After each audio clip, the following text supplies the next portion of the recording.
안녕하세요. 국립산악박물관의 전시유물실 박용희 실장입니다. 이번 하반기 기획전의 전시명은 영혼의 땅 만화술로 빛나는 산 가셔블럼입니다. 기획 의도는 사자성어로 줄인다고 한다면 심이 종대, 즉 시작은 미약하나 끝은 창대하리라. 우리나라 히말라야 원정 등반사의 황금 시대를 연 두 개의 등반 기념전이라고 할 수 있겠는데요. 2020년을 맞이해서 만화술로 한국초등 40주년과 가셔블럼 일봉 30주년 기념 특별전이라고 할 수 있겠습니다. 만화술로는 우리하고 인연이 상당히 깊은 인연이 있는데요. 사실은 슬픈 인연이라고 볼 수 있습니다. 1980년도 한국초등이 이루어지기 전에 1970년도에 세 차례 원정이 있었습니다. 세 차례 원정은 1971년, 72년, 76년에 거치면서 등정도 실패되었고 많은 희생자를 냈습니다. 계속 세 차례 도전이 있었기 때문에 비운과 집념의 산이라고 일컬어지게 되었습니다.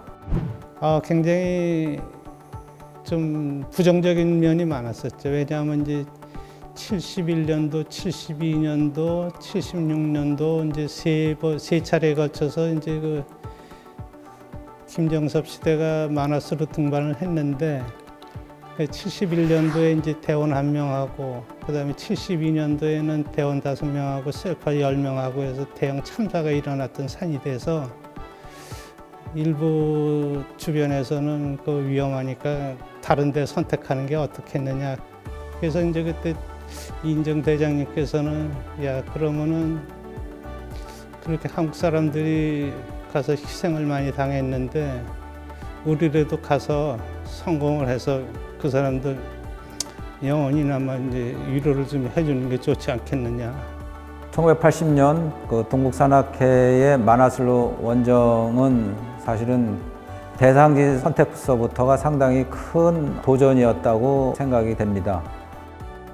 비운의 산으로 일컬어지는 만화술로를 대상으로 했으니 주변의 반대는 굉장히 심했고, 그럼에도 불구하고 그 1980년 동국산악회가 만화술로 원정의 도전장을 내밀었던 것은 그 전부터 준비를 갖추어졌다고 볼 수 있습니다.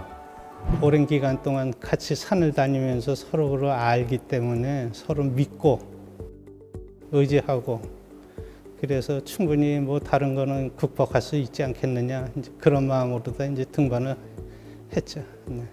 한국 히말라야 등반사는 1980년 동국산악회의 만화술로 등반 이전과 등반 이후로 나눈다고 해도 과언이 아닌데요. 1980년 이전에는 히말라야 그 등반이 그 1년에 한 차례 정도밖에 없었고 대규모였고 그다음에 국가적인 지원이 있었습니다. 그 대표적인 것이 1977년 에베레스트 한국 원정대회였었고요. 1980년도 동국산악회의 특징이라고 한다면은 단일 산악회라는 게 가장 큰 특징 중에 하나였는데요.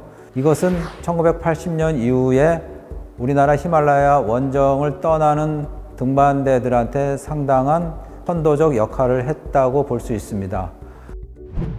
우리는 이제 단일팀이고 뭐 그렇게 화려한 등반 경력도 없고 그런데 이제 그거를 우리가 성공을 했다는 거에 대한 그 진짜 뭐 가슴이 벅차가지고 그 등반 중에 이제 그 무전기로다가 이제 정상에서 베이스 캠프 이제 정상이다 하는 이제 무전 교신 내용을 듣고서는 이제 그 자리에 주저앉아가지고 울었죠.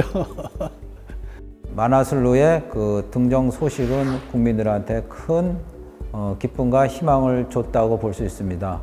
귀국과 동시에 그 원정 대원들은 뭐 금이 한양한 것처럼 김포공항에서 시청까지 카퍼레이드를 벌였고 도로변에 나온 그 시민들로부터 대단한 환영을 받았습니다. 또 청와대 초청까지 되어서 대통령으로부터 표창장도 받고 국민들한테 상당히 그 큰 역사적인 사건이라고 보지 않을 수가 없었습니다. 굉장했죠. 김포공항에서부터 동국대학교까지 이제 카퍼레이드도 하고 그랬던 추억이 있습니다. 그래서 그때 이제 카퍼레이드 하는 거를 어느 길거리에서 이제 박영석이라는 그 후배가 이제 보고서는 야, 나도 동국대학교 들어가서 산에 다녀야 되겠다. 우리 대학에 들어오게 된 뭐 하나의 에피소드 같은 얘기가 있습니다. 1989년도에 우리나라는 여행 자유화가 이루어집니다. 더불어서 해외 원정대도 본물처럼 원정을 떠나게 되는데요.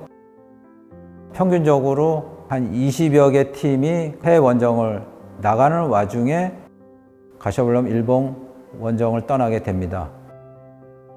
가셔블럼은 발티스탄어로 빛나는 산으로 해석이 되고 있는데요.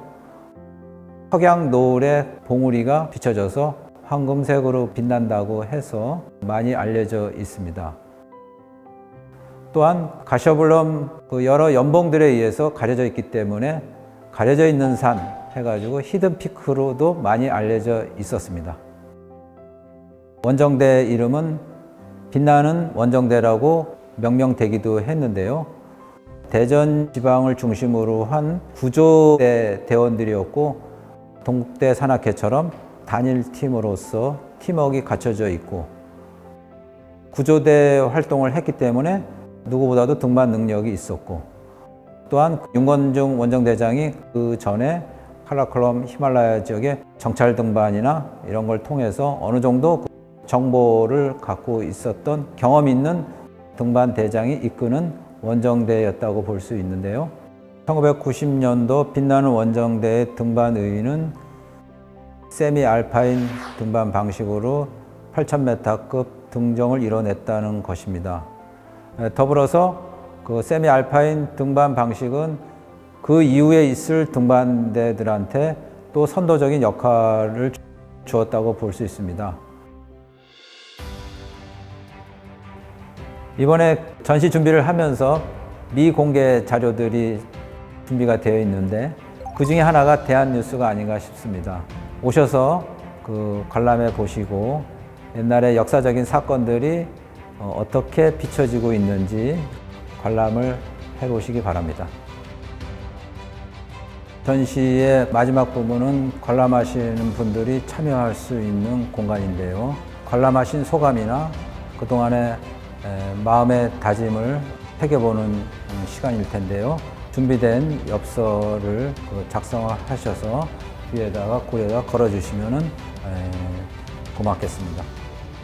우리가 이 전시를 관람하는 동안에도 많은 산악인들이 이곳을 등반하고 있을 텐데요. 한계없는 도전을 꿈꾸고 실현시키는 인간의 능력이야말로 산이 우리에게 준 가장 아름다운 선물이 아닐까요? 영혼의 땅 만화술로 빛나는 산 가셔블럼 많은 관심 부탁드립니다. 감사합니다.